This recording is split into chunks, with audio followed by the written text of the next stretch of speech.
Hi, ಎಲ್ಲರಿಗೂ ನಮಸ್ಕಾರ. ಭವ್ಯ ಕನ್ನಡ ಚಾನಲ್ಗೆ ತಮ್ಮೆಲ್ಲರಿಗೂ ಸ್ವಾಗತ.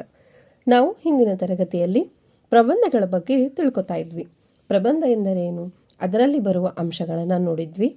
ಹಾಗೂ ನಮ್ಮ ಶಾಲೆಗಳಲ್ಲಿ ಮಕ್ಕಳಿಗಾಗಿ ಯಾವ ರೀತಿ ಪ್ರಬಂಧವನ್ನು ಕೊಡ್ತಾರೆ ಅಂತ ತಿಳಿಸ್ಕೊಟ್ಟಿದ್ದೆ ಕೆಲವೊಂದು ಉದಾಹರಣೆಗಳ ಮೂಲಕ.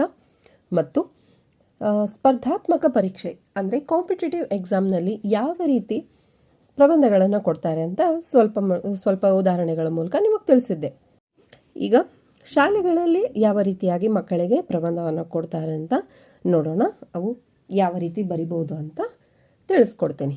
ನಾನು ಇಲ್ಲಿ ಆಯ್ಕೆ ಮಾಡಿಕೊಂಡಿರೋದು ಮೊದಲನೆಯದಾಗಿ ಗಣರಾಜ್ಯೋತ್ಸವ. ಇದರ ಬಗ್ಗೆ ಸಾಕಷ್ಟು ಬಾರಿ ಮಕ್ಕಳಿಗೆ ಪ್ರಬಂಧ ಬರೀರಿ ಅಂತ ಕೊಟ್ಟಿರ್ತಾರೆ. ಹಾಗಾಗಿ ನಾನು ಇವತ್ತು ಗಣರಾಜ್ಯೋತ್ಸವದ ಬಗ್ಗೆ ಪ್ರಬಂಧವನ್ನು ಬರೆದು ತೋರಿಸ್ತೀನಿ. ಮೊದಲನೆಯದಾಗಿ ನಾವು ಮೊದಲನೆಯ ವಿಧ ಪೀಠಿಕೆಯನ್ನು ಬರ್ಕೊಂಡು ಬಿಡೋಣ. ಭಾರತವು ಪ್ರತಿ ವರ್ಷ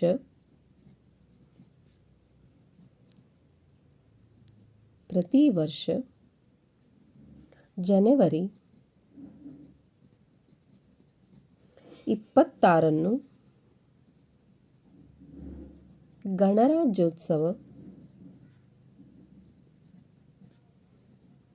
ಗಣರಾಜ್ಯೋತ್ಸವವನ್ನು ಆಚರಿಸುತ್ತದೆ.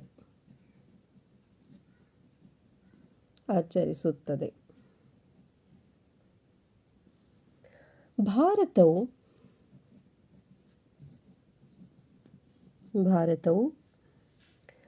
ನಮ್ಮ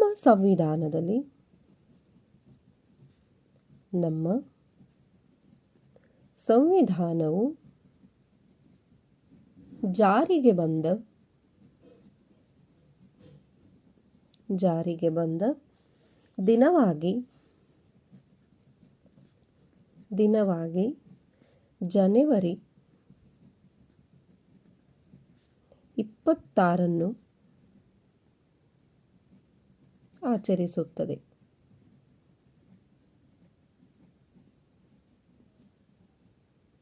ಮತ್ತು ಭಾರತದ 3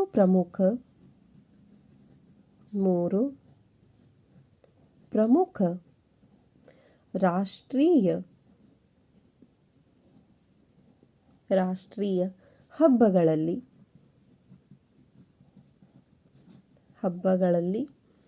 ಒಂದಾಗಿದೆ.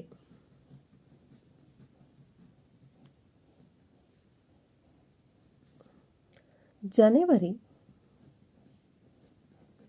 26 ದೇಶಾದ್ಯಂತ ಅತ್ಯಂತ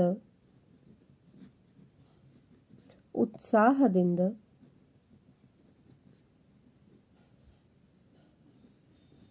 ಮತ್ತು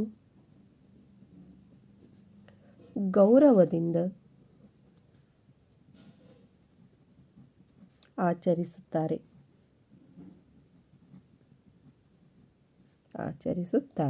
ನೋಡಿದ್ರಲ್ಲ, ಇದೆಷ್ಟು ನಾವು ಗಣರಾಜ್ಯೋತ್ಸವದ ಪೀಠಿಕೆಯಾಗಿ ಬರ್ಕೋಬಹುದು. ಈಗ ನೋಡಿದ್ರಲ್ಲ, ನಾವು ಪೀಠಿಕೆಯನ್ನು ಯಾವ ರೀತಿ ಬರ್ಕೊಂಡ್ವಿ ಅಂತ ನೋಡಿದ್ರಿ. ಈಗ ನೆಕ್ಸ್ಟ್ ವಿಷಯ ವಿವರಣೆ. ಈಗ ನಾವು ಪೀಠಿಕೆಯಲ್ಲಿ ಸ್ವಲ್ಪ ಮಟ್ಟಿಗೆ ತಿಳಿಸಿರ್ತೀವಿ. ಇದೇ ವಿಷಯದ ಬಗ್ಗೆ ಇಲ್ಲಿ ಸಂಪೂರ್ಣವಾದ ಮಾಹಿತಿಯನ್ನು ಕೊಡಬೇಕು.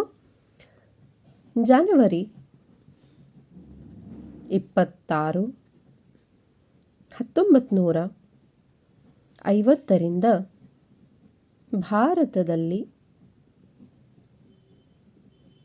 ಭಾರತದಲ್ಲಿ ಗಣರಾಜ್ಯೋತ್ಸವವನ್ನು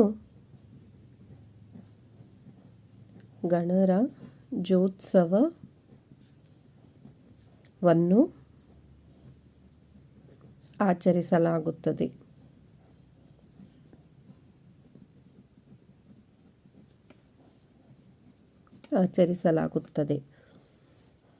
ಈ ದಿನವನ್ನು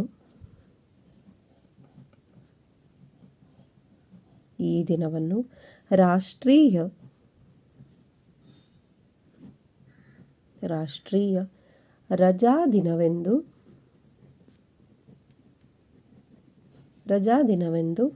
ಘೋಷಿಸಲಾಗಿದೆ.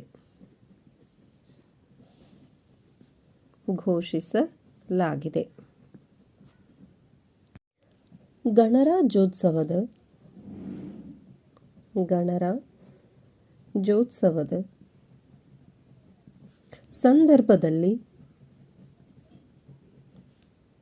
ಸಂದರ್ಭದಲ್ಲಿ ರಾಷ್ಟ್ರದ ಅಧ್ಯಕ್ಷರು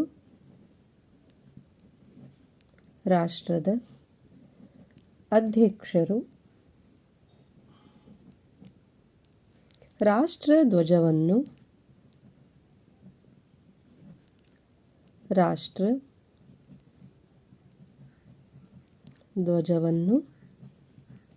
ಹಾರಿಸುತ್ತಾರೆ.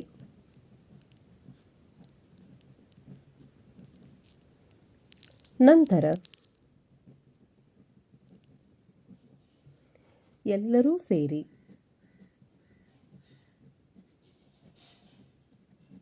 ಎದ್ದು ನಿಂತು ಗೌರವದಿಂದ ರಾಷ್ಟ್ರಗೀತೆಯನ್ನು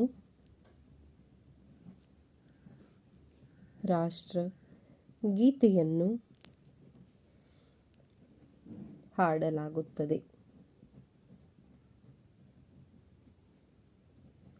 ದೇಶದ ಇಂಡಿಯಾ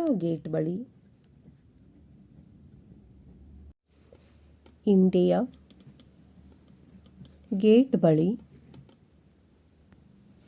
ರಾಜಪಥದಲ್ಲಿ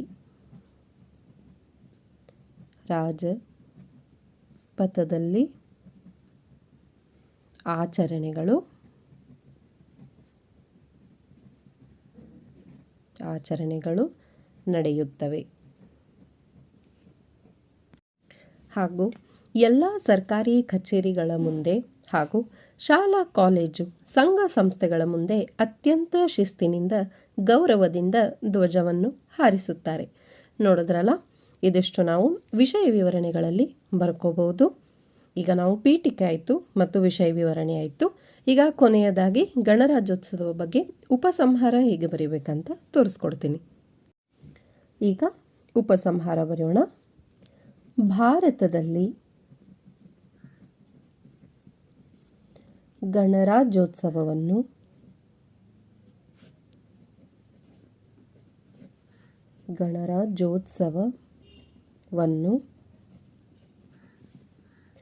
ಎಲ್ಲರೂ ಅತ್ಯಂತ ಪ್ರೀತಿಯಿಂದ ಹಾಗೂ ಗೌರವದಿಂದ ಆಚರಿಸುತ್ತಾರೆ.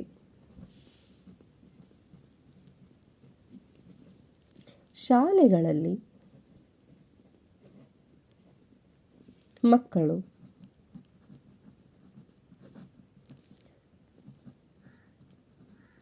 ಬೇಗ ಬಂದು ಈ ಆಚರಣೆಯಲ್ಲಿ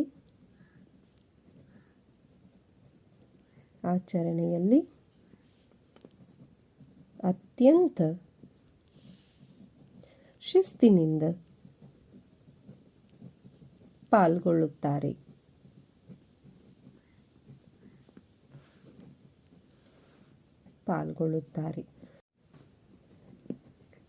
ಶಿಕ್ಷಕರು ಹಾಗೂ ಮಕ್ಕಳು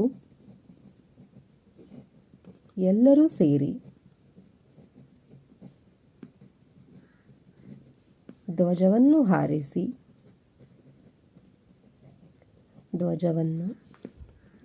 ಹಾರಿಸಿ ನಂತರ ಅತ್ಯಂತ ಶ್ರದ್ಧೆಯಿಂದ ರಾಷ್ಟ್ರ ಗೀತೆಯನ್ನು ಹಾಡುತ್ತಾರೆ. ನಂತರ ಮಕ್ಕಳಿಗೆ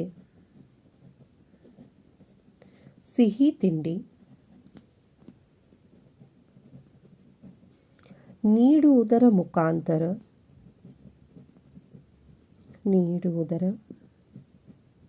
ಮುಖಾಂತರ ಈ ಸಂಭ್ರಮದ ಆಚರಣೆಯನ್ನು